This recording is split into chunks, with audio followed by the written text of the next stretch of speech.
ঘূর্ণিঝড় ফিনজালের প্রভাবে দেশের দক্ষিণাঞ্চলে ঢাকা, খুলনা, বরিশাল ও চট্টগ্রাম বিভাগের বিভিন্ন জেলায় গুড়ি গুড়ি বৃষ্টি হতে পারে বলে জানিয়েছে আবহাওয়া অধিদপ্তর। এতে সারা দেশে দিনের তাপমাত্রা 1 থেকে 2 ডিগ্রি সেলসিয়াস কমতে পারে।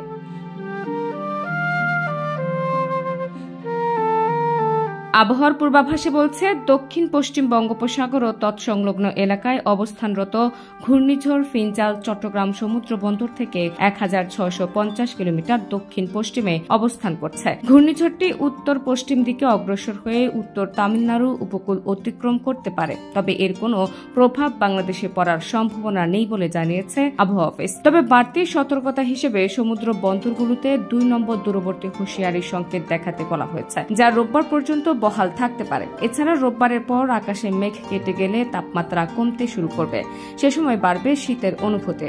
আবহাওয়াবিদ হাফিজুর রহমান বলেন, ঢাকা সহ বিভিন্ন জেলায় গুড়ি গুড়ি বৃষ্টি হবে, তবে ঘূর্ণিঝড়ের তীব্র প্রভাব বাংলাদেশে পড়ার সম্ভাবনা নেই।